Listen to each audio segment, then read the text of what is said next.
दोस्तों, आज का एपिसोड बहुत ही शानदार होने वाला है क्योंकि आज हम लोग बुद्धिज़्म की बात करने वाले हैं। बुद्धिज़्म से रिलेटेड पाली भाषा की बात करेंगे और उन सब चीज़ों पे चर्चा करने के लिए हमारे साथ में है Rinpoche sir, general secretary from IBC। So sir, thank you so much sir, आपने हमें समय दिया एंड आपके टाइम में से हमें आज बहुत सारी चीज़ें जानने मिलेगी बेसिकली। तो start with I wanted to understand like what is basically the IBC, what is the agenda behind it, क्यों ये चीज़ फॉर्म की गई and how you look into this. सबसे पहले तो राहुल जी आपको नमस्कार। आप जी यहाँ पर IBC में आए जी और हम विचार विमर्श कर रहे हैं। जी तो एक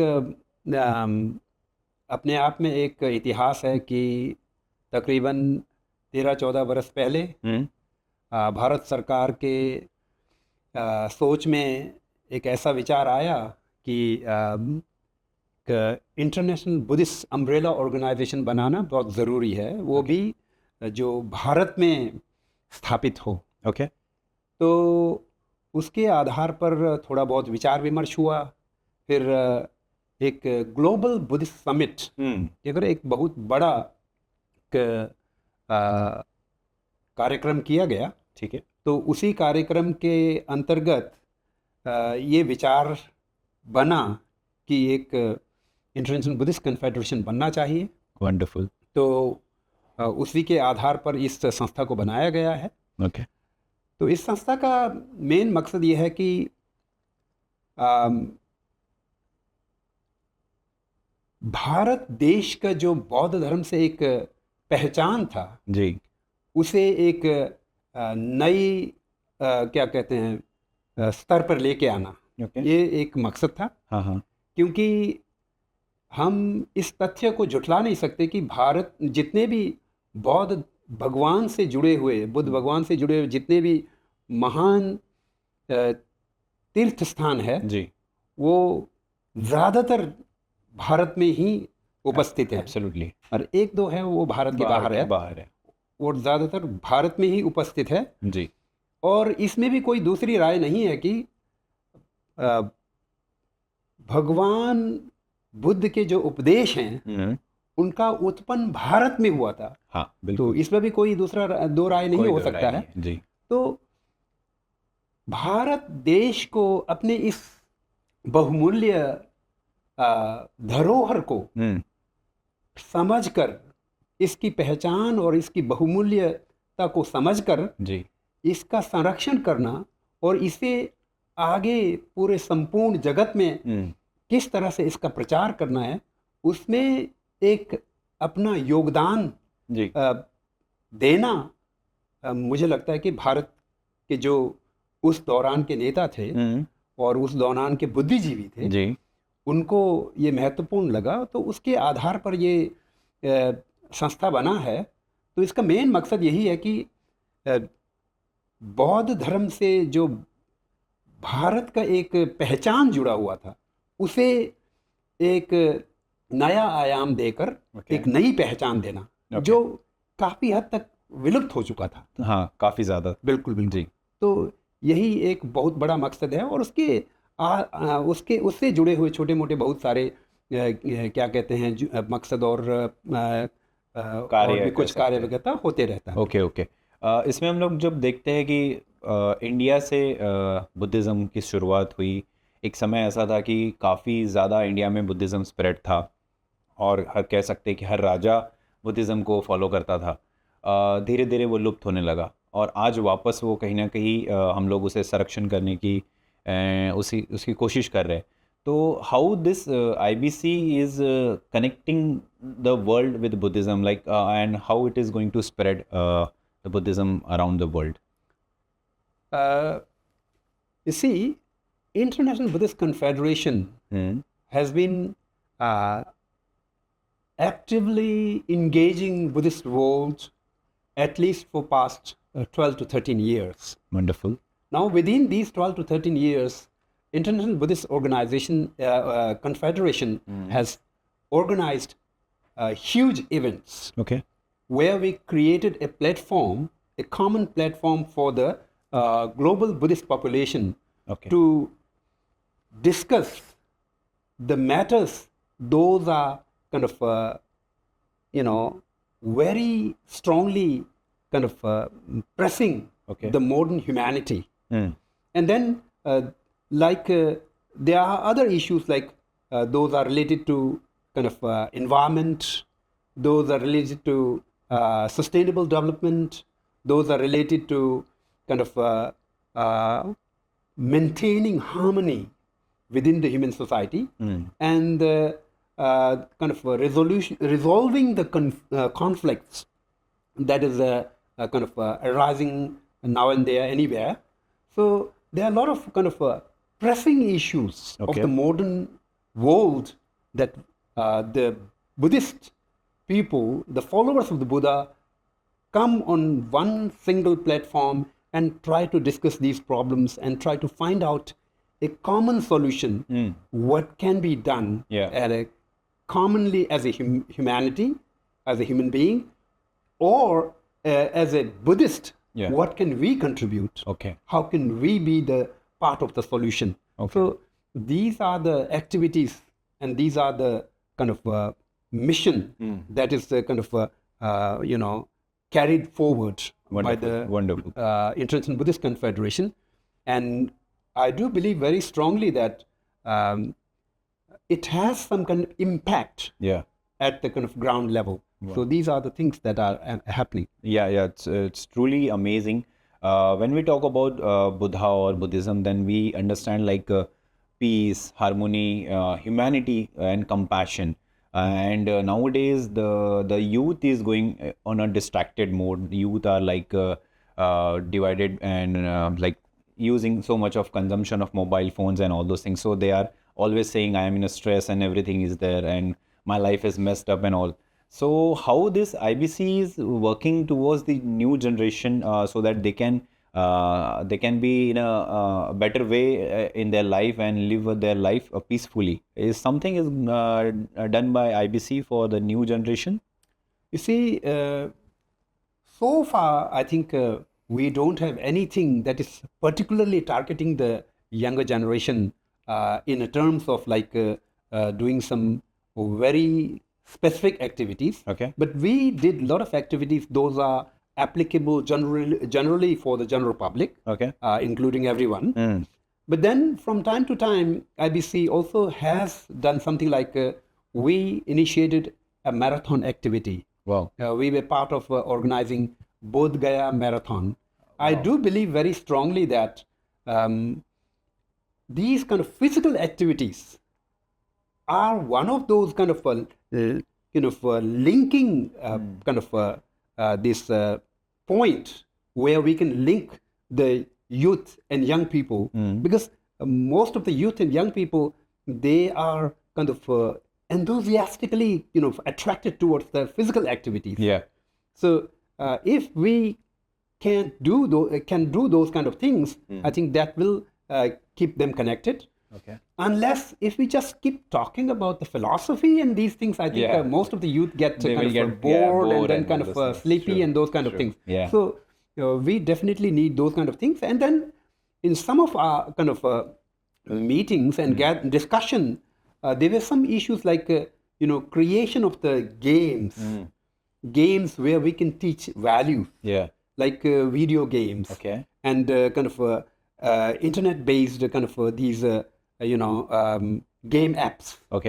So in some countries like Russia, Korea and some kind of Southeast Asian countries, they do have some small projects of creating those kind of products, which they believe is kind of helpful to connect with the youth and new generation. I do believe that could also be another area. So technology is at one side, and then physical activity is at the other side. These are the two areas where we can do a lot of things to connect with the There is new one more generation. area we can consider as a mindfulness. Sure, of course, that is because the meditation is the part which is related to Buddhism, we can say, and many people are interested to go towards Vipassana and all those other stuffs in terms of the meditation, but they don't understand exactly how to implement it in their life and how to go ahead in their life in terms of that. So it will be great if IBC is doing something in terms of meditation also. If you have any plan, you can share with us. I think in terms of meditation, there are plenty of organizations those are involved. So since IBC's role is in a little bit different area, Okay. we are more focused on a kind of organizing activities where we create a common platform, as I told you, like for the common discussion of a lot of things, a lot of common discussion of the resolving the issues and problems and those kind of things. Okay. So we create those kind of things. There are kind of plenty of organizations that we engage, which are professionally involved into conducting meditation courses and kind of mass meditation and those kind of things. Okay. Those are also part of our activity. But IBC itself going out in kind of conducting meditation, I think that's a little bit a different area. Okay, understood. To the Asian Buddhist countries, when we talk about like India is like the main place where they can come and preach Buddha and pray for Buddha. So they see India as a very respectful country for them, and they wanted to travel all the places where Buddhism is connected, where Buddha is went and whatever he did in his life. So it's always a best thing if IBCs do something so that tourism point of view also it can get connected very well with the all the audience. Sir, when we say IBC, they are connecting and they are organizing multiple conferences and all world they are trying to connect. So there is one Asian Buddhist conference, we can say, or what you say, the Asian Buddhist Summit is there. So if you can just give a light into that, what is that and how it's going to organize?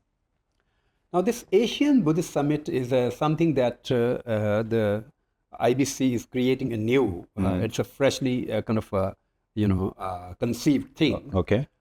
And at the IBC, we have this understanding.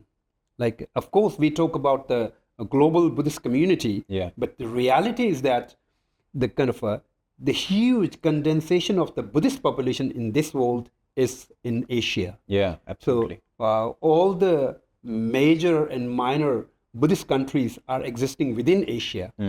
So for the kind of a Buddhist world, Asia is kind of its epicenter. So from that perspective, we do believe very strongly that it's very important that we should create a platform where these followers of the Buddha from Buddhist countries, traditional Buddhist countries, will come together and kind of have a discussion, open discussion, where they will try to kind of address the common challenges those are faced by them. There are multiple challenges. True. Some of them are common. Some of them are kind of unique to particular kind of countries. So if we can discuss these kind of challenges in a kind of a common platform, then through the discussion, we may be able to kind of find out how we can solve these problems. Okay. So these are the things. And beside that, there are kind of, shared, common values. And when we sit down and discuss those things, then we will come to know that they appears a little bit different, but then the values and then these the kind of the lifestyle is all the same. Yeah.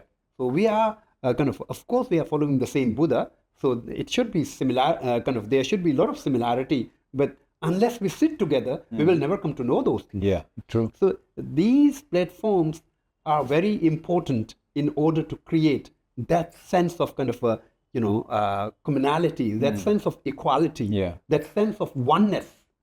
And then when that grows, that will further help to kind of enhance that kind of oneness, where I would like to quote His Holiness the Dalai Lama, quite often saying, we should focus on oneness of 6 billion human beings. Wonderful. That's a kind of a very important and vast thinking. Yeah. Because of we are kind of completely immersed and kind of focused on differences. So now we have all these problems. The conflict in Ukraine is going on. Conflict in Palestine is going on. Conflict in everywhere is going on. Because little bit of differences. Yeah. Of some little bit mind of the changes. kind of Yes. minor shape Minor of the face Yeah. and minor differences in the colors. And then we try to kind of keep a barrier like they and us. So then that creates all these conflicts. So instead of that, if we focus more on oneness of the entire humanity, then I think a lot of kind of problems can be resolved by that kind of intention and that kind of understanding. Absolutely, sir. When we say about the world, as you told, like there are a lot of wars are going on around the world. Recently, Israel and Iran and all those are going on, and the peace is not there. People are just trying to fight for small things. Like, okay, my religion is big, your religion is small. I'm greatest, you're not the greatest, and all those things are there, and due to which all the difference is being created in the world. Here's come the Buddha, and his teachings plays an important role. And if I talk about the summit, so in this summit, from all over the world, people are coming. So who are coming in? If you just give us a brief about who is the attendee in this kind of a conference. You see, in general, as the name reflects, like Asian Buddhist Summit, so we are kind of targeting to have kind of sizable delegations from these traditional Buddhist countries like Thailand, Myanmar, Laos, Cambodia, Bhutan, Mongolia, and then Sri Lanka. And then it may also cover some other kind of Southeast Asian countries, which by constitution are not Buddhist countries, but they do have sizable Buddhist population living in those countries, like Malaysia, Indonesia, and then Singapore, and those kind of like Korea and Japan and those countries. Okay. So we are kind of expecting sizable delegations from these countries. Okay. Beside that, we do expect also to have some kind of smaller number of kind of delegations from some kind of non-traditional countries. Okay. Like where Buddhism is kind of to some extent is newly introduced. Okay. Kind of just now faith. reach, we can That's say. right. Okay. Those kind of things. Yeah. Okay. And in this summit, like all the Mahayanis, Theravadis, and all other different kind of monks are also available. They are all coming. Definitely, we will have monastic kind of representatives. Okay. We will have kind of some people representing the academia of those countries, and probably we will also have some kind of community leaders who has a Buddhist background, or maybe some kind of professionals who also have Buddhist background. So it will be kind of how to say, a gathering of people from multiple background, diverse background, so that the whatever discussion goes on will be very, very kind of encompassing. Yeah. So, sir, in this, what is the broader discussion topics will be there?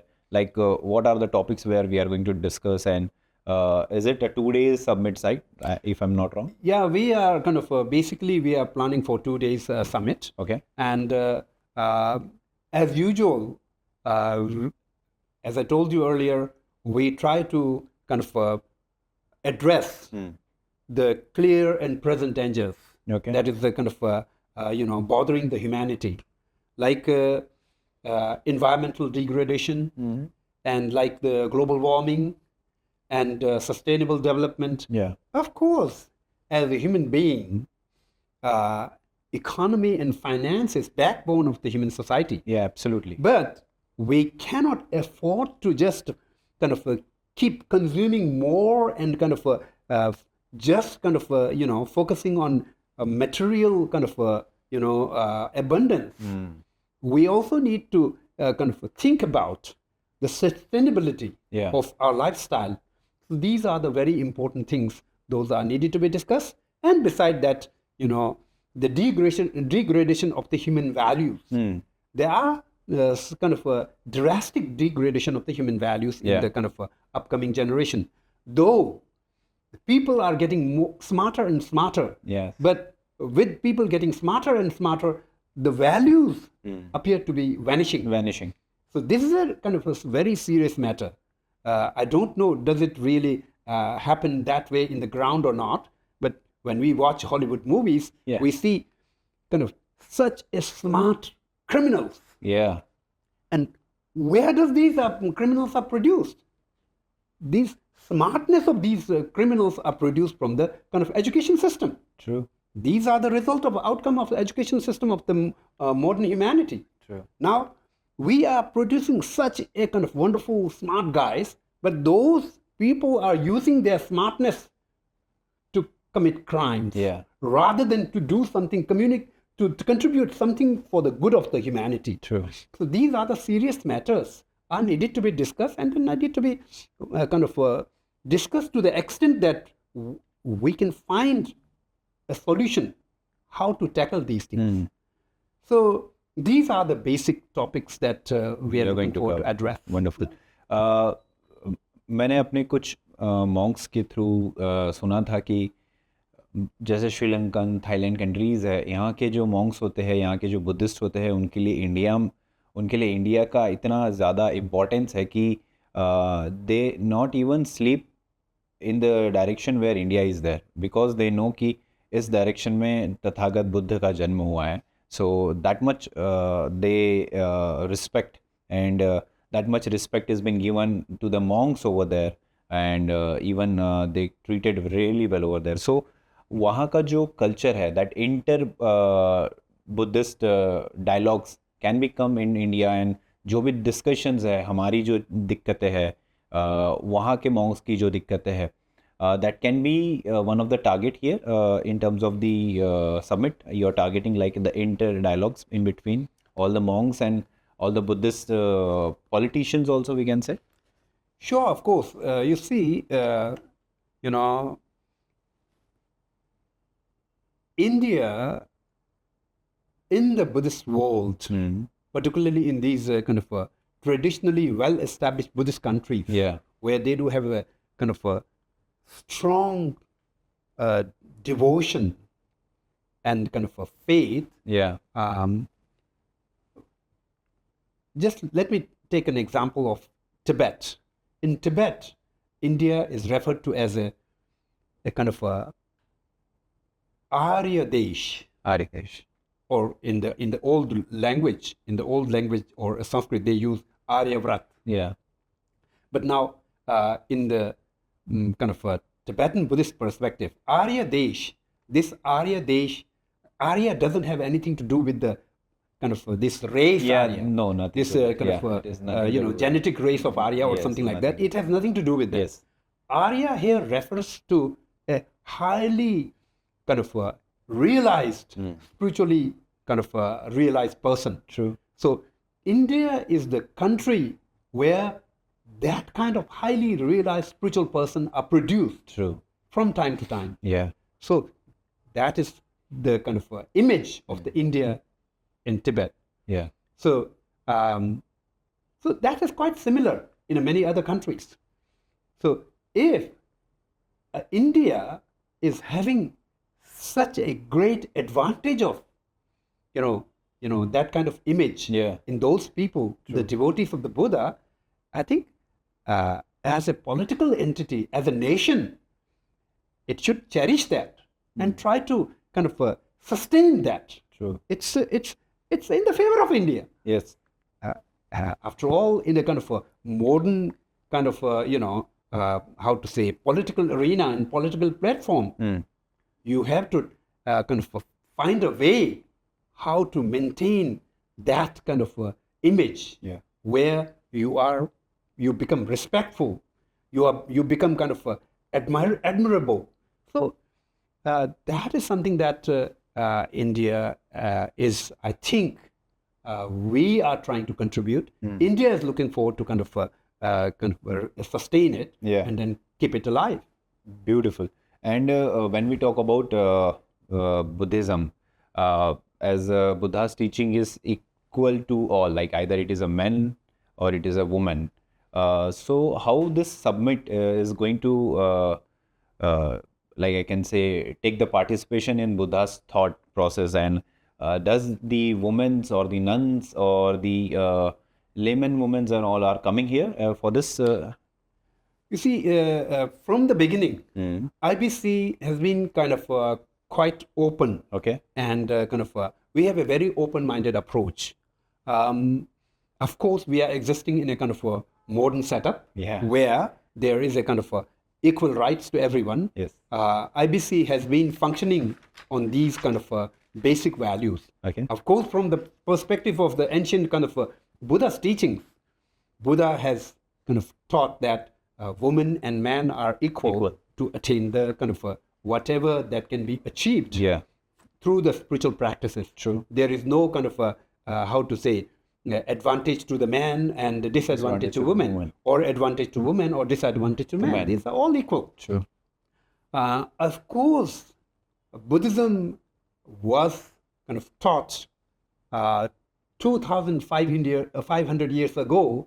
There was a social structure in those days, and within that social structure, there were some kind of advantage. Those may have kind of men's community may have kind of some advantage. Yes. But that is because of that kind of social environment in those days. True. But basic Buddhist teachings are equally meant for the man and woman, kind of like that. So we always get participants from kind of all gender, and we always get participants from kind of nunneries and nuns, and kind of academic women, and leadership, kind of leadership part of the women, and those kind of things, and professionals. So I think IBC has been very effectively kind of implementing this common understanding of the equality of kind of gender and equality of kind of communities, those kind of things. So I do believe it will further enhance that kind of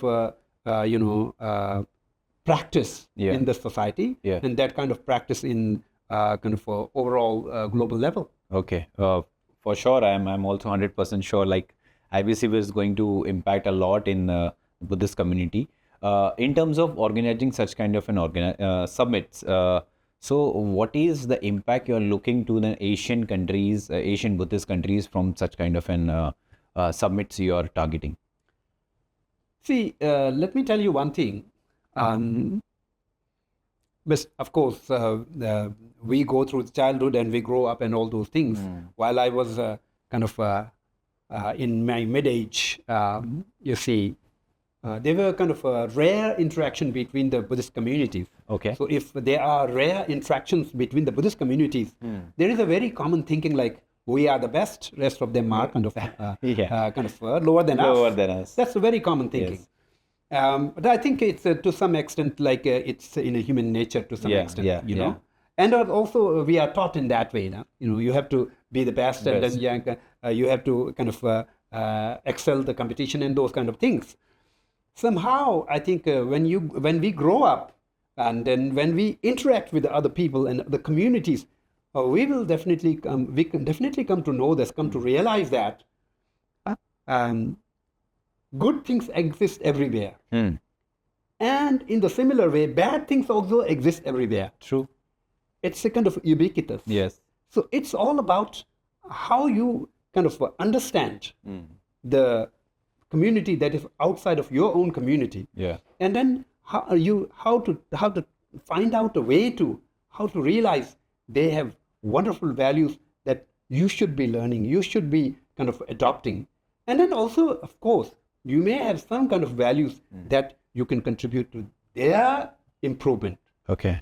So it's a possibility of exchange of the values, exchange of some good things. Okay. So I think from my personal experience, I do believe very strongly that by engaging those communities that is out of your community, you learn a lot of new things. And then in the course of time, you also realize that these communities are kind of not less than your own community. Yeah. So it's respectable. Yeah, absolutely. And that really opens up your kind of yet blocked thinking, that we say narrow thinking. So it's really important to have these kind of engagement to, expand the horizon. Yeah. When you expand the horizon, then you realize a lot of new things, and then based on that, your kind of worldview is different. Yeah. So I do believe, based on that kind of worldview, as I told you earlier, we will be able to build up a community where there is this basic understanding of, we say, oneness of entire humanity. So if that oneness of entire humanity and equality of entire humanity should kind of grow from your own community and then grow and it should expand to the Buddhist communities first, then further go back out, and then it should kind of encompass other religions and other communities, so that it's a practical way. True. If we don't do it in a practical way, then it appears like you are imagining something like there is a kind of a global community outside there in your imagination, and you think that is a wonderful community, but the neighbor, when you face the neighbor, then you hit them, and then you kind of blame them, and then you kind of fight with them. Then it's not a practical way. Yeah. It's not going to help anyone. Yes, So absolutely. this is something that we need to work. Yes. When we say about Buddha, so it's like a supreme scientist, an ultimate scientist who has taught us about mindfulness, who has taught us about how to live a life, art of life, and multiple things he has taught. And this is the world of digital technology, all the machineries, all the equipment, artificial intelligence, and everything is coming up. So does this summit is also targeting anything related to the modernization and how the Buddhism and the teachings of Buddha can go to the youth, whatever they like it, because we have to serve them the way they are liking it. So anything in terms of this kind of a delivery or a technology has been implemented now in this kind of a summit, and are you targeting something in? Of course, this is a very important topic. Yeah. We are living in an information age, and further, developed from the information age to the digital age. Yeah. Information age came a little bit earlier than that, and then now is the digital age. Yes. Now, in the digital age, I think the way that a human being is communicating with another human being is changing. So, with the digital kind of highway, the people are engaging more kind of technology than kind of like a traditional way of engaging the human beings. So in that way, I think in such a circumstances, there is no way that we can remain cut off from that kind of digital revolution. So we have to find out a way how to use it properly for the benefit of the humanity. Yeah. And there are plenty of research, and there are plenty of activities going on there. And let me tell you, we just recently have a kind of a Buddhist media conclave. Okay. Buddhist media conclave was mainly focused on that part. Oh, wonderful. In a Buddhist media conclave, what we did is we discussed a lot about communication. Okay. Of course, every one of us is communicating every day. Yeah. But the communication needed to be done in a proper and controlled, in a kind of, how to say that, ethical way. Yes. If the communication is not done in an ethical and kind of with the proper manners and proper values, then it could be destructive and harmful. So there were a lot of discussion on that. Mindful communication. That is And important. communication based on compassion, love, and care, rather than hate, anger, and kind of subjugation, and kind of these desired attachment and those kind of things. Yes.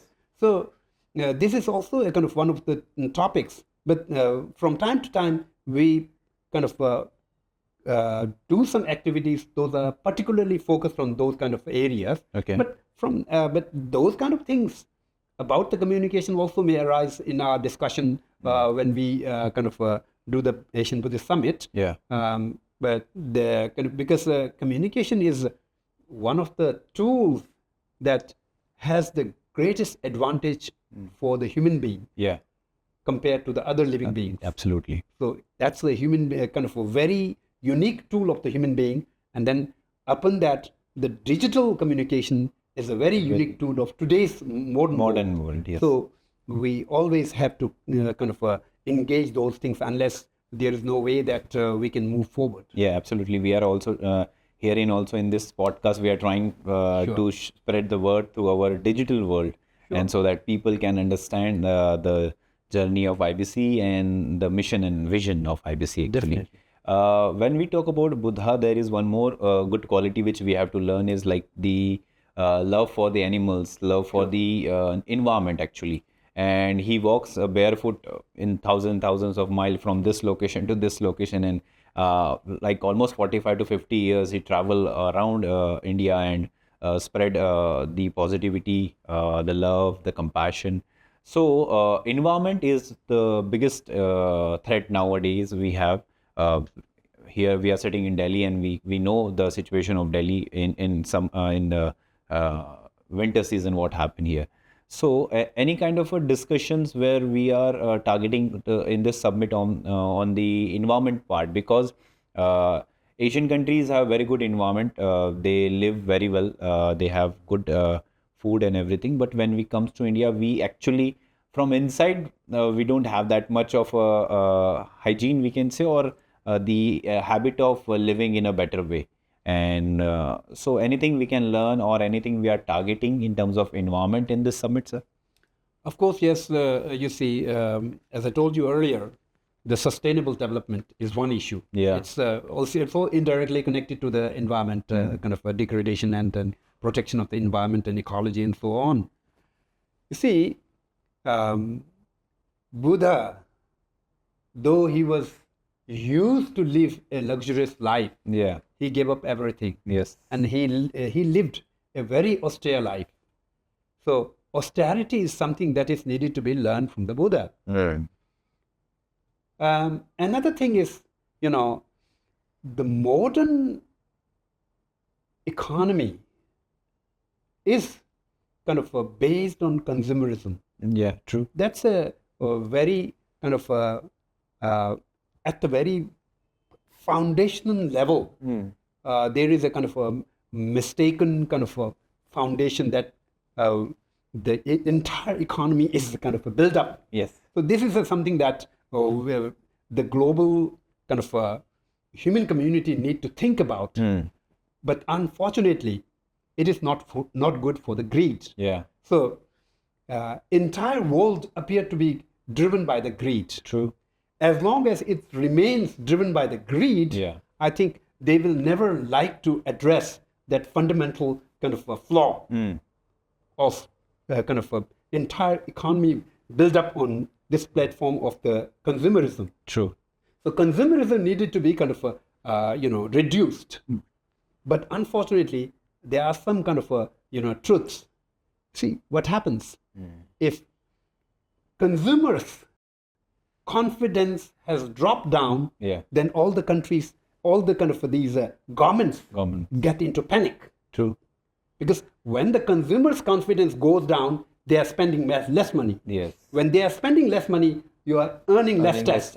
You are earning less tax, you have less money in your hand to where to use. Yeah. So this is a huge kind of vicious circle that has been created.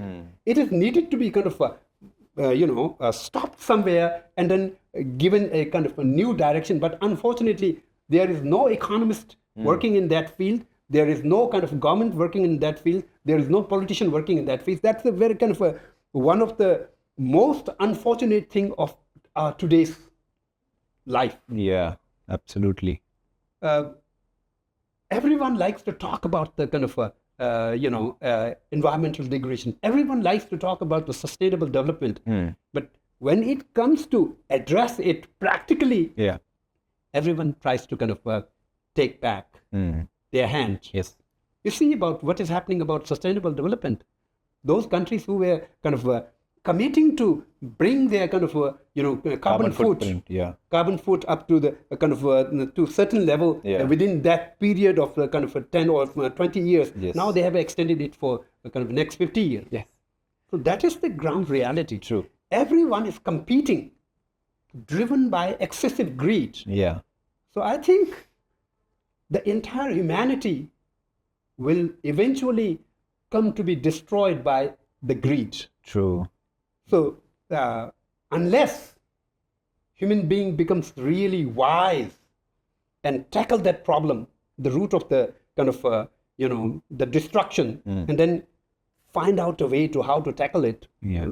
I think the future appears to be kind of a little bit bleak. True. Hopefully there will be more and more kind of wise and kind of enlightened people coming in and then kind of gradually change. Yeah. At the end, like in Buddhism, one of the people says ki intention is the most important thing. Yeah.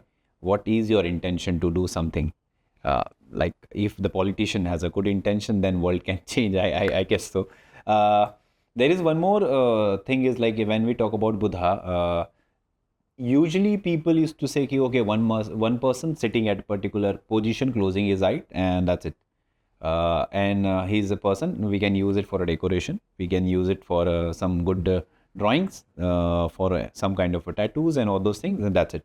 And at the other hand, they are behaving in a different way, like greeds and hates and all those things are there.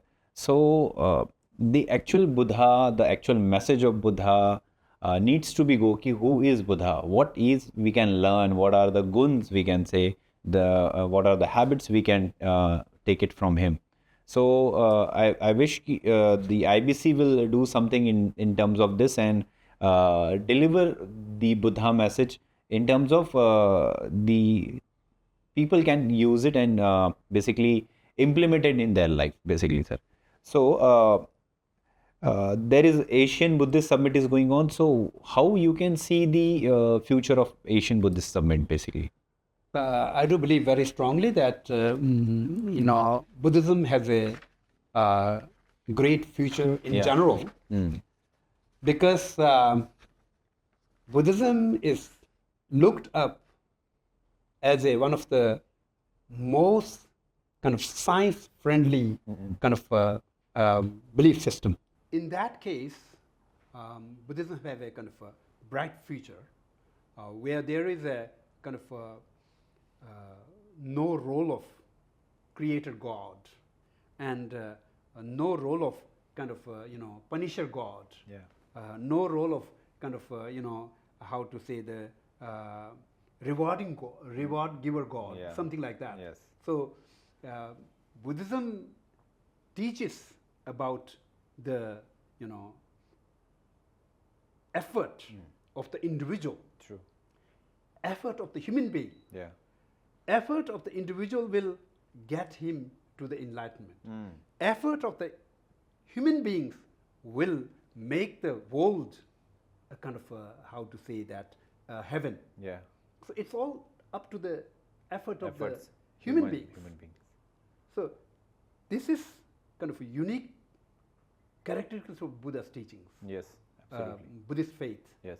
So which can go a long way with the scientific community or kind of a scientist community and so on. Because science is all based on kind of how to say the self experiments, logics and experiments and kind of those kind of things. Like analysis and kind of third person kind of approval and those kind of things. So there is nothing like dogma. Science cannot accept the dogmas. True. Science cannot accept the kind of fictional stories. True. It's all dependent on kind of creating a theory and testing it, and then kind of once it is a kind of proved that the theory is correct and accurate, then only applying it. Yeah. So from that point of view, I think Buddhism has in general kind of a great future. But then at the same time, there are some challenges. As the younger generation are kind of not getting interested in the traditional way of presentation of Buddhism, True. so this is becoming a challenging thing for the kind of Buddhist teachers and Buddhist guides and Buddhist masters, how to engage them. Now here, as I told you earlier, we are kind of exploring a lot of areas. Like one way of engaging them is through the activities. Yes. Another way is through the digital media. True. And third way is through some kind of meditation kind of courses and those kind of things. Yeah. And then kind of value-based teaching is and those kind of things.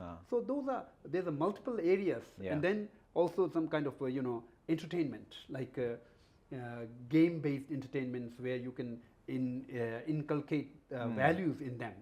So there are multiple areas those we are kind of exploring. Wonderful. I do believe in the course of time, a lot of new things will come up. Absolutely. As Buddha says, ki appo deepo bhava.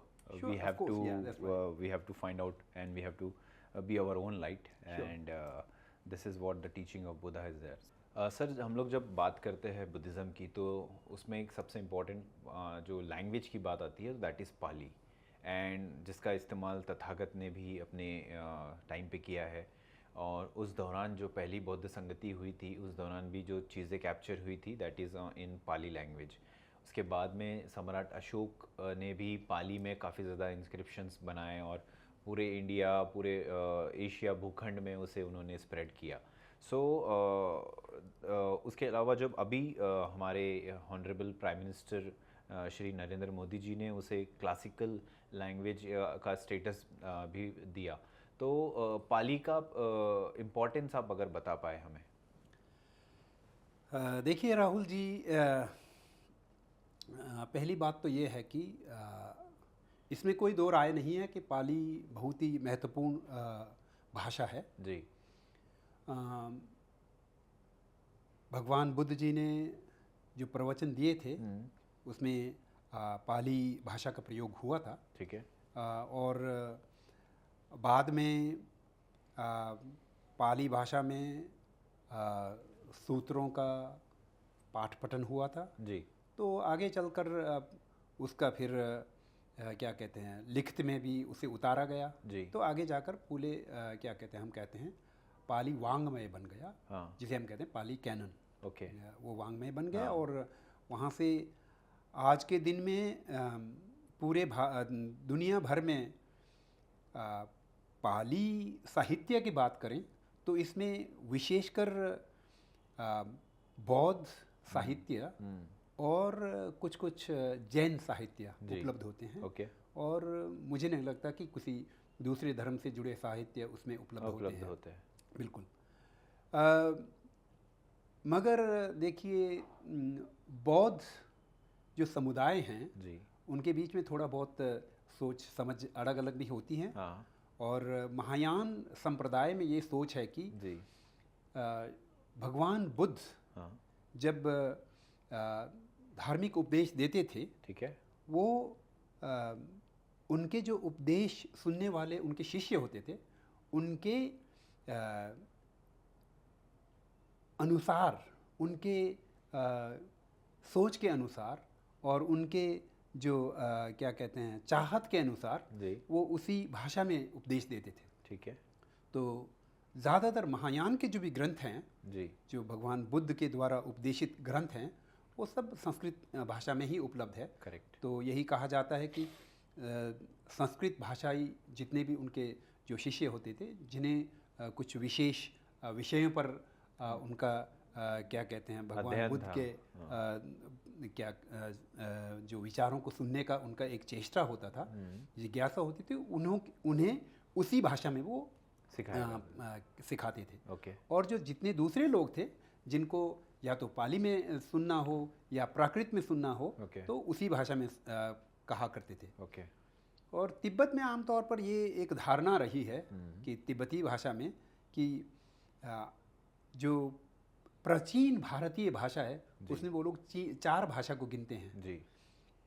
एक होता है संस्कृत जी, जिसे हम कहते हैं देव भाषा। देव भाषा जी, ठीक है ना, देव भाषा संस्कृत कहते हैं।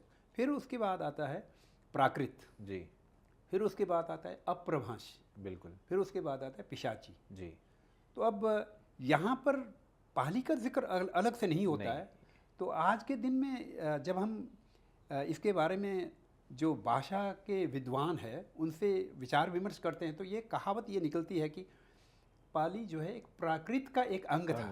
करेक्ट है। एक्चुअली नाम का एक भाषा नहीं था जी। प्राकृत एक ऐसा इस प्रकार का एक नाम है जो कईयों भाषाओं को अपने अंदर ले सकता है। बोली भाषा है, बिल्कुल बिल्कुल। जो कि मागधी कहते हैं वो भी प्राकृत में आता है, और मैथिली कहते हैं वो भी प्राकृत में आता है। ये सब छोटे मोटे भाषाएं जो है वो प्राकृत में उसे गिना जाता था।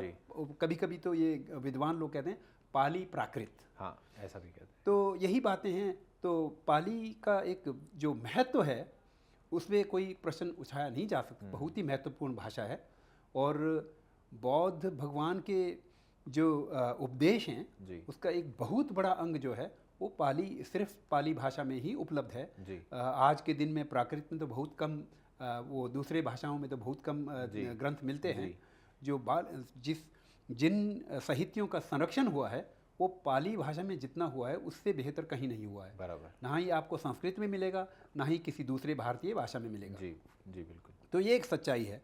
अब जब हम कहते हैं कि पाली भाषा एक क्लासिकल प्राचीन भाषा है कि नहीं, तो पाली भाषा तो अपने आप में प्राचीन भाषा है। हाँ, तो इसके लिए हमें किसी से कोई सर्टिफिकेट लेने की ज़रूरत नहीं है। तो उसका वो बात है, वो एक सच्चाई है। मगर एक सरकार उसे प्राचीन भाषा का दर्जा देना, ये अलग बात है। एक विडंबना है कि आज तक उस दर्जा को दिया नहीं गया। ये एक बहुत बड़ी विडंबना है जी। क्योंकि ये क्या कहते हैं, प्राचीन भाषा वाली जो दर्जा देने की प्रक्रिया है ये लगता है 2005 से शुरू हुआ है, उसके आसपास से। मगर आज तक तकरीबन 20 बरस बीत रहे हैं जी। तकरीबन मगर ये पीछे क्यों रह गया था। ये एक बहुत बड़ी विचारणीय एक वो प्रश्न है जी। मगर अच्छी बात है कि भारत सरकार ने हाल ही में जो उन्होंने 3 अक्टूबर को जो एक उन्होंने घोषणा की थी जी। तो उस घोषणा में यही निकला कि मराठी भाषा, पाली भाषा, प्राकृत भाषा, असामीज एंड बंगाली 5 भाषाओं को उन्होंने प्राचीन भाषा में रखा है और उनमें क्या कहते हैं वो दर्जा दिया है जी जी। अब ये एक बहुत ही सराहनीय कदम है। एक बौद्ध अनुयायी होने के नज़रिए से भी मैं इसे बहुत ही सराहनीय मानता हूँ। और अगर मैं बौद्ध अनुयायी ना भी होता, एक भारतीय होने के नज़रिए से मुझे इस बात का सराहना करना पड़ेगा। सर जब हम लोग देखते हैं पाली लैंग्वेज का इन्फ्लुएंस आपको अलग अलग लैंग्वेज या रिलीजन या बुक्स या टेक्स्ट पे देखने को मिलता है as compare to Buddhism also? जैसे कि हम लोग अगर पाली की बात करें तो वो यूपी में भी थी, उसका यूज़ ज़्यादा यूपी में हम लोग मगध राज में ज़्यादा देख सकते हैं। क्या वो हमें साउथ में कहीं आपको ऐसा स्टडी में मिलता है कि इस तरीके से उसका इन्फ्लुएंस आपको ज़्यादा देखने को मिले? देखिए वैसे पाली का मैंने कोई ज़्यादा अध्ययन नहीं किया क्योंकि अपने परंपरा में जो है तिब्बती भाषा के माध्यम से अध्ययन होता है। मगर थोड़ा बहुत मैंने पाली के जो ग्रंथ हैं उसका जो अनुवाद इंग्लिश में हुआ को थोड़ा बहुत मैंने पढ़ा है। तो उसके आधार पर जो मेरी जानकारी है मैं ये कहना चाहता हूँ कि पाली एक प्राचीन भाषा है, इसमें कोई दूसरी राय नहीं है। और इसका तकरीबन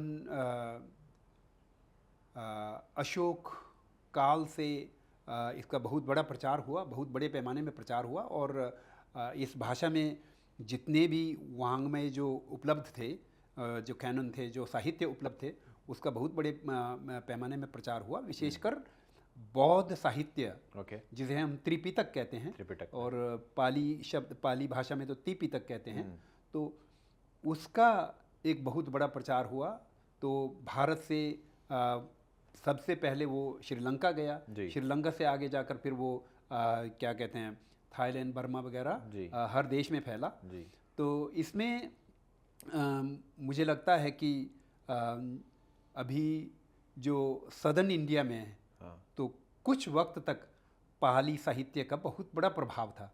मगर हम तो जानते ही हैं, भारत के इतिहास में इतना उतार चढ़ाव आया कि एक वक्त वैसा भी आया कि तकरीबन भारत के जो एक धरती है, वहाँ से बौद्ध धर्म तकरीबन विलुप्त हो चुका था। अब आजकल अगर कुछ लोग इस पर बहस करना चाहेंगे तो वो कहते थे नहीं, ये तो यहाँ पर बांग्लादेश के किसी कोने में कुछ बुद्धिस्ट राजा हुआ करते थे, वहाँ पर उपलब्ध था। तो वो एक छोटी मोटी बातें हैं। आमतौर पर जो हम जो सरफेस लेवल पे हम देखें प्रॉपरली, मध्य भारत था, और जो पूरा जो भारत का ये जो एक भूखंड है, वहाँ से तो वो विलुप्त हो चुका था, बिल्कुल। तो ये एक क्या कहते हैं, वहाँ से विलुप्त होने के बावजूद उसे बाद में वापस लाया गया, और वापस लाकर उसे अपनी जनता को उपलब्ध किया गया। ये बहुत बड़ी बात है। और आगे जाकर मैं यही उम्मीद करता हूँ कि हमारे जो भारतीय जनता है, इनमें जो पढ़ने लिखने की जो अभी एक प्रतिशत होती है, ये बढ़ते जा रही है। जैसे जैसे हमारी जनता बेहतर पढ़े लिखे इंसान बनेंगे, तो ये पाली साहित्य का भी प्रयोग अपनी जनता में आने थोड़ा बड़े पैमाने में हो पाएगा। बिल्कुल। इसमें मेरा एक लास्ट क्वेश्चन आपसे ये था कि पाली लैंग्वेज का कुछ एक स्पेसिफिकेशन, या हम लोग कह सकते हैं कि उसमें कुछ यूनिकनेस एज कंपेयर टू, हम लोग अगर देखें, स्पेशली अगर हम लोग संस्कृत से कंपेयर करें, तो कुछ ऐसा यूनिकनेस आपको दिखता है कि यार इस वजह से ये क्लासिक स्टेट में भी उसे डाला गया है, या फिर उसकी कुछ यूनिकनेस अगर हम उस पर आप रोशनी डाल पाए? देखिए, पाली लैंग्वेज को अब विद्वानों का इस पर थोड़ा बहुत क्या कहते हैं, मतभेद हो सकता है। अच्छा। विद्वान लोग अपने अपने नज़रिए से चीज़ों का व्याख्या करते हैं।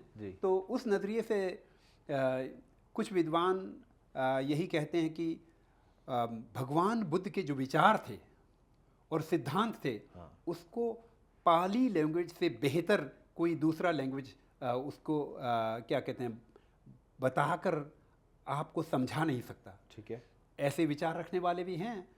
मगर देखिए, जो आम तौर पर हम कहते हैं कि श्रावक या आज के दौर में हम कह सकते हैं कि ये क्या कहते हैं, थेरवाद, इनके जो एक साहित्य है, तो इनका साहित्य तो पूरा पुराने साहित्य जो है, वो प्राचीन साहित्य पूरा पाली लैंग्वेज में ही उपलब्ध है, कोई दूसरे लैंग्वेज में आजकल नहीं है। मगर महायान का जो साहित्य है, वो पाली लैंग्वेज में तकरीबन ना के बराबर है। एक दो होगा तो एक हो सकता है, मगर ना के बराबर है। वो सब संस्कृत में ही उपलब्ध थे। तो अब इस नज़रिए से कहा जाए तो ये कह पाना थोड़ा मुश्किल होगा कि भगवान बुद्ध के विचार और सिद्धांतों को सिर्फ पाली लैंग्वेज में ही अच्छी तरह से वो सटीकता के साथ वो प्रस्तुत किया जाता है, ये कहना थोड़ा मुश्किल होगा। मगर ये विद्वानों का जो मतभेद है, वो तो चलते रहता है, वो कभी मिटता नहीं, वो कभी नहीं मिटता। वो तो पहले भी था, आज भी है, भविष्य में भी रहेगा। जी, चाहे वो 2000 साल हो जाए या 5000 साल हो जाए, बिल्कुल ये चीज़ें तो चलती हैं। मगर पाली लैंग्वेज की कुछ विशेषता है जो संस्कृत से अलग है। क्योंकि पाली लैंग्वेज की जो एक व्याकरण है, वो अपने आप में अलग है, बिल्कुल। संस्कृत व्याकरण, संस्कृत अपने आप में अलग व्याकरण। वैसे भी अब हम संस्कृत के अगर विषय में बात करेंगे, संस्कृत में व्याकरण विद्वान लोग लिखते थे, आचार्य लोग लिखते थे। आप आचार्य होंगे, आपने संस्कृत व्याकरण लिखा, तो उसके आधार पर कोई वो संस्कृत का एक श्लोक बनाएगा और वो ग्रंथ लिखेगा, तो वो उसके आधार पर चलेगा। और ये कोई दूसरा क्या कहते हैं विद्वान निकला, उन्होंने एक अपने ही तरीके से, अपने ही नज़रिए से संस्कृत का एक वो व्याकरण लिखा, तो उसका प्रयोग करके कोई संस्कृत का एक ग्रंथ लिखेगा तो वो थोड़ा बहुत अलग हो सकता है। करेक्ट। जैसे कि संस्कृत में आम तौर पर कहते हैं पाणिनि व्याकरण सबसे मशहूर है आजकल के दिन में, मगर पहले ज़माने में होता था, क्या कहते हैं, सारस्वत व्याकरण होता था, और कलाप व्याकरण होता था, चंद्र व्याकरण होता था। मगर आज के दिन में इन व्याकरणों का अध्ययन भारत में तकरीबन ना के बराबर है। मगर तिब्बत में आजकल भी कुछ लोग इन व्याकरणों का अध्ययन करते हैं जी। और मगर ये है कि तिब्बत में उन व्याकरणों का अध्ययन करके ग्रंथ लिखने वाले नहीं होते हैं। बराबर। तो ये बात है कि व्याकरण अपने आप में एक बहुत ही पेचीदा विषय है, वो हम वहाँ पर घुसते नहीं हैं जी। अब पाली का व्याकरण जो है वो अलग है। आमतौर पर पाली का व्याकरण में सबसे महत्वपूर्ण व्याकरण कहते हैं कात्यायन व्याकरण मानते हैं। तो उसी का आज के दौर में जब वो पाली सीखते हैं तो उस व्याकरण को कंठस्थ करते हैं और कंठस्थ करने के बाद पाली सीखते हैं जी। मगर ये देख एक सच्चाई है, आज के दिन में पाली काफ़ी हद तक एक डेड लैंग्वेज है। डेड लैंग्वेज है। ना ही पाली में कोई ग्रंथ लिख रहा है आजकल, ना ही पाली में कोई बात करता है जी। तो ऐसा होता नहीं जी। हाँ, अब जो पाली के ग्रंथों को आपको समझना होगा उसके लिए तो पाली के व्याकरण को भी समझना होगा। बिना पाली के व्याकरण को समझकर आपके पाली के ग्रंथों को समझ नहीं सकते जी। तो इस तरह से पाली और संस्कृत में काफ़ी फर्क है। और मेरे एक विद्वान मित्र हुआ करते थे, तो उनसे मेरा एक विचार विमर्श हुआ था, काफ़ी दिलचस्प था। तो वही हुआ था संस्कृत और पाली के बीच में क्या फ़र्क है। तो उन्होंने कहा हमारे संस्कृत विद्वान लोग तो यही कहते हैं, अगर कोई तोतला इंसान होगा, अगर वो संस्कृत बोलने की कोशिश कर रहा होगा तो वो संस्कृत ठीक से नहीं बोल पाएगा, मगर उसके मुंह से पाली निकलेगा। अच्छा ठीक है। अरे वाह, ये बहुत अच्छा आपने बताया, सही बात है। बिल्कुल। Yes yes yes. Bhante ji, मेरा एक क्वेश्चन आपसे हमेशा मेरे अंदर एक डाउट रहा है कि थेरावादा, महायान, वज्रयान, इनमें क्या बेसिक डिफरेंस अगर आप बताना चाहें तो। देखिए, थेरवाद जो है आज के दिन में हम कहते हैं कि उनके जो अभी पाली साहित्य जो उपलब्ध है उस पर आधारित एक क्या कहते पूरा उनका सिद्धांत और जीवन शैली और वो एक बना हुआ है, उसको थेरवाद कहते हैं। एक्चुअली अगर हम बहुत पहले की प्राचीन एक सभ्यता में जाएंगे, प्राचीन जो बौद्ध सभ्यता में जाएंगे तो तकरीबन भगवान बुद्ध के हम कहते हैं ना परिनिर्वाण के बाद में जितने जो शुरुआती 200 बरस है उसके दौरान बुद्ध के जो अनुयायी हैं उसमें इतना बंटवारा हो गया क्योंकि उस दौरान आज की तरह से लोग एक दूसरे से क्या कहते हैं जुड़ के नहीं रह सकते। सही बात है। छोटे छोटे गांव में छोटे छोटे लोग रहते तो अपने विचार से चलाते थे। इतना बंटवारा हो गया थी। कभी कभी तो हमारे पुराने ग्रंथों में आता है कि 30 समुदाय थे, अलग अलग 30 संप्रदाय बन गए। कुछ कहते हैं नहीं 18 संप्रदाय थे, कुछ कहते हैं 16 संप्रदाय थे। तो इस तरह से इतने छोटे छोटे संप्रदाय बन गए थे। तो वो हर लोग अपने अपने तरीके से चलाते थे जी। अपने अपने तरीके से चलाते थे क्योंकि उस वक्त कोई लिखित ग्रंथ नहीं था। तो बाद में जब ये काफ़ी अरसे तक चला तो उसके बाद में ये महसूस किया गया कि अब लिखित ग्रंथ नहीं होगा तो पूरा प्रॉब्लम हो जाएगा। तो कहकर तकरीबन 300 साल के बाद में वो लिखित ग्रंथ लिखना शुरू हुआ। सही बात है। वो भी कहते हैं, अभी थेरवाद वाले कहते हैं श्रीलंका से आकर श्रीलंका में लिखना शुरू हुआ था। पहले जब तक वो श्रीलंका पहुंचा तब तक वहाँ पर वो लिखित में कुछ भी नहीं था। श्रीलंका में उन्होंने जो कंठस्थ था उसको बाद में लिखना ट्रांसक्राइब करके लिखित में रखना शुरू किया। करेक्ट। अब वो महायान वालियों का भी यही एक वो क्या कहते हैं इतिहास होता है कि शुरुआत में लिखित नहीं था, बाद में लिखित में आया।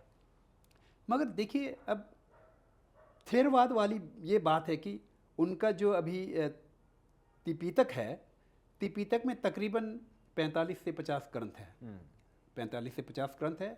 उसमें विनय पिटक आता है और सुत्त पिटक आता है और अभिधम्म आता है। ये 3 पिटक कहते हैं। तकरीबन 50 के आसपास ग्रंथ है। अब इसके क्या कहते हैं और थोड़ा उसके बहुत सब ज़्यादा ये categories लोग अलग-अलग कुछ हैं। शास्त्र लोग जो महत्वपूर्ण शास्त्र हैं उनको भी डाल देते हैं, तो वो एक्चुअली त्रिपिटक में नहीं आता है, मगर बाद में उन्होंने उसको ऐड कर दिया क्योंकि वो महत्वपूर्ण थे। अब महायान में क्या है कि महायान में हम भी त्रिपिटक कहते हैं, त्रिपिटक कहते हैं, वही आता है विनय पिटक, सूत्र पिटक हाँ और अभिधर्म पिटक। जी, हम सूत्र कहते हैं, थेरवाद में सूत्र कहते हैं। वो संस्कृत लैंग्वेज बिल्कुल की बिल्कुल, यूज की वजह से। जैसे कि मैंने कहा वो हाँ, तोतली भाषा वाली बात है ना, बराबर, हाँ। सूत्र हो गया और सूत्र हो गया, बराबर। हाँ? जो तोतला होगा तो त्रा का मतलब उसके हाँ, बोलना नहीं हाँ, आएगा ना, तो सूत्र अब बोलेगा हाँ वो, बिल्कुल। हाँ। अब जब अभिधम्म होगा और अभिधर्म होगा तो अपने यहाँ पर अभिधर्म कहते हैं, मगर ज़्यादातर जो महायानी ग्रंथ हैं तो वो विनय में आपको अलग से महायानी ग्रंथ नहीं मिलेगा। ओके, महायानी ग्रंथ जो है वो या तो आपको सूत्र पिटक में मिलेगा ओके। या अभिधर्म में मिलेगा। ओके, ये दो पिटक जो है इसमें आपको महायानी ग्रंथ मिल सकता है। विनय कॉमन है। विनय कॉमन है, विनय में आपको अभिधर्म ये महायानी के ग्रंथ लिए कुछ भी बताए नहीं। गए बिल्कुल बिल्कुल वो रूल है, common, हाँ। वो रूल है, उसमें थोड़ा बहुत ऊपर नीचे हो सकता है, हो मगर सकता उसे हम महायानी ग्रंथ नहीं कहते हैं, वो ठीक है, विनय same ही होता है, है, हाँ। वो एक कॉमन रूल है। ठीक है। अब सूत्र पिटक में महायानी ग्रंथ मिलेगा और अभिधर्म पिटक में मिलेगा, और जो सबसे बड़ा महत्वपूर्ण महायानी ग्रंथ है वो सब अभिधर्म का अंग है। अच्छा, जैसे कि उदाहरण के तौर पर मैं बताता हूँ आपको, अभिधर्म के अंग में आपको कौन सा महायानी ग्रंथ मिलेगा? प्रज्ञापारमित। प्रज्ञापारमित महायान का सबसे महत्वपूर्ण ग्रंथ है। ओके, वो अगर आप महायानियों के साथ बात करेंगे तो वो कहते हैं ये अभिधर्म पिटक का अंग है। अब अभिधर्म पिटक का मतलब क्या होता है? आप अगर वो क्या कहते हैं थेरवादी विद्वान से बात करेंगे तो वो यही कहेगा कि अभिधर्म पिटक का मतलब और उसका मकसद होता है आपको प्रज्ञा देना, हाँ। आपके अंदर प्रज्ञा की ज्योति जलाना। बराबर।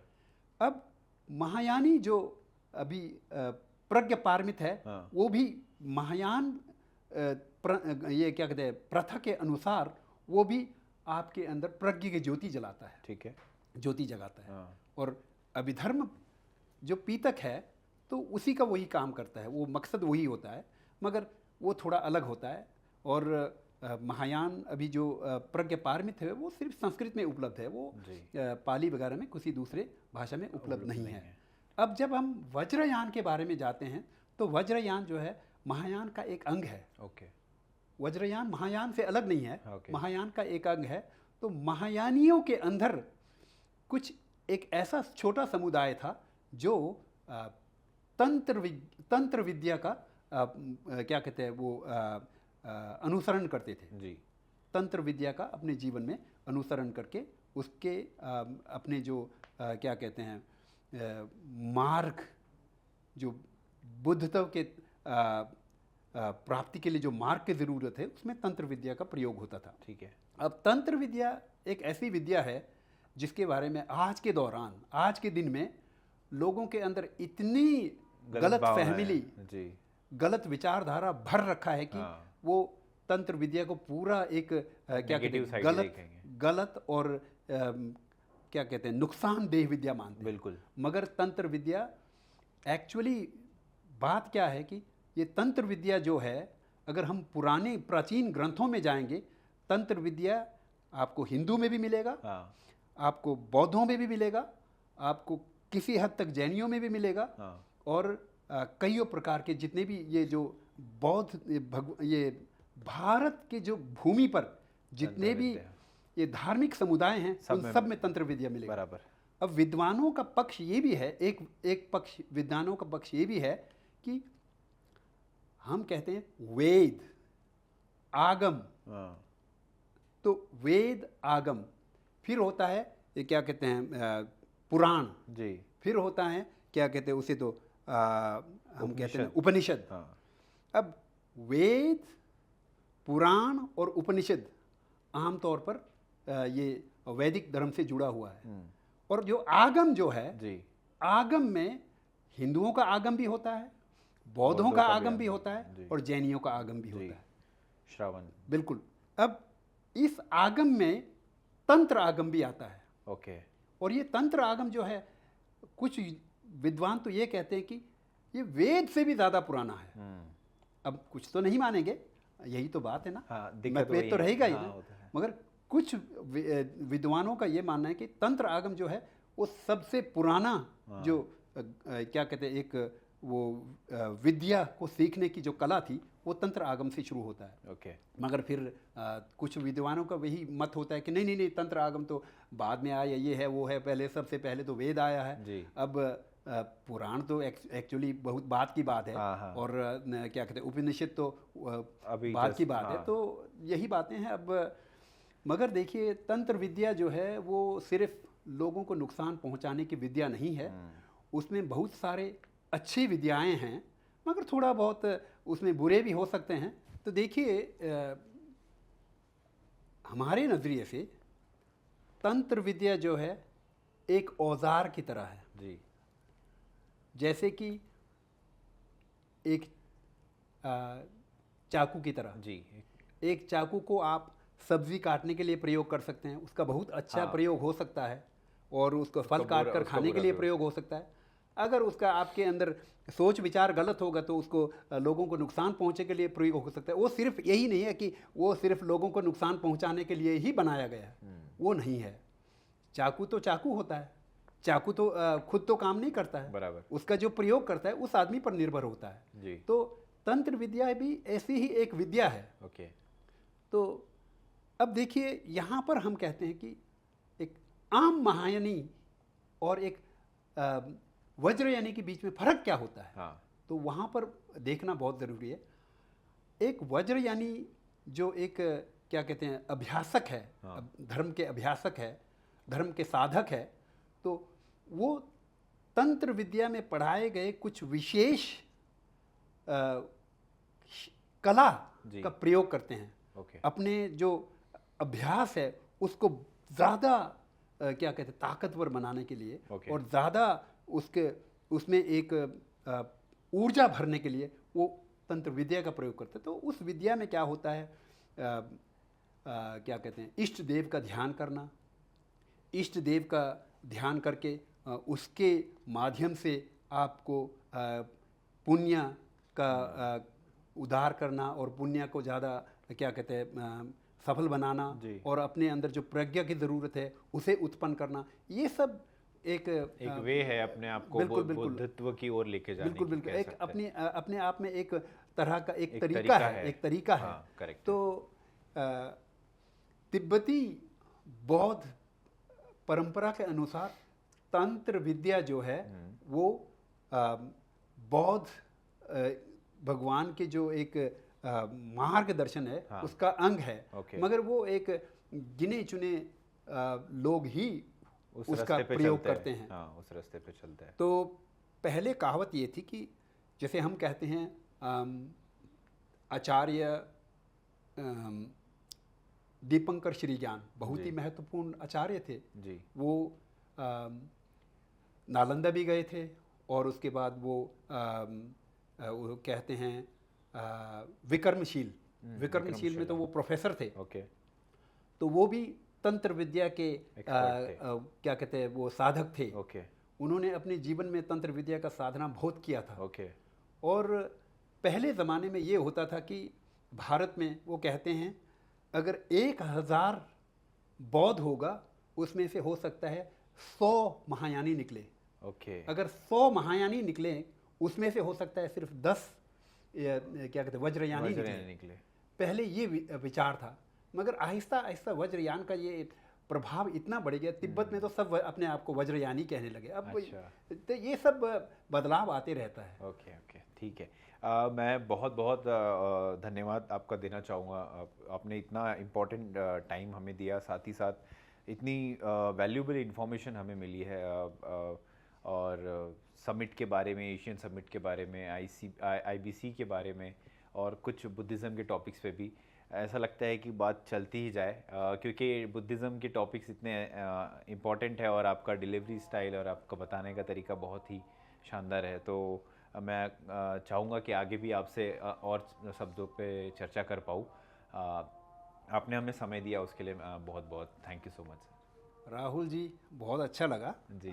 आपसे विचार विमर्श हो पाया, आपसे मिला और आपसे आपके प्रश्नों को सुना और उस पर मेरे अल्प ज्ञान के आधार पर मैंने जो भी कुछ कहा, मुझे उम्मीद है कि ये कुछ लोगों को तो कम से कम फ़ायदा देगा। जी। हाँ, हो सकता है कुछ लोग इससे सहमत ना हो। मैं क्या कहते हैं, हमेशा उपलब्ध रहता हूँ। आप जो भी वो टिप्पणी करना चाहते हैं वो अपना टिप्पणी कर सकते हैं, अपने जो विचार हैं, अपने जो क्या कहते हैं उनके मत हैं वो बोल सकते हैं। मगर मैं भी उनका अगर मत मेरे मत से अलग होगा, मैं उनको सुनना चाहता हूँ। सुन के उनके मत के पीछे का जो एक हम युक्तियाँ होती है वो क्या है उसे भी जानना चाहूँगा। बहुत अच्छी बात है, क्योंकि विचार विमर्श होते रहना चाहिए। बिल्कुल। विचार विमर्श से ही तो फिर हम कहते हैं ना वो अमृत निकलता है। बिल्कुल। तो बहुत ज़रूरी है विचार विमर्श। मगर देखिए, अब विचार विमर्श के आड़ में फिर लोगों को नीचा दिखाना और क्या कहते हैं, हम कहते हैं ना खंडन मंडन वाली बात, उसमें मुझे कोई दिलचस्पी नहीं। जी जी जी, बिल्कुल। जैसे बुद्धा कहते हैं कि मैंने बोला इसलिए मत मानो। बिल्कुल बिल्कुल बिल्कुल। आपने अपने एक्सपेरिमेंटल लेवल पे अपने तर्क वितर्क से चीज़ों को जाना है, तब जाके उसको आप अपनी लाइफ में इम्प्लीमेंट करो। तो यही आपकी बात थी और thank you so much sir. Thank you Rahul ji.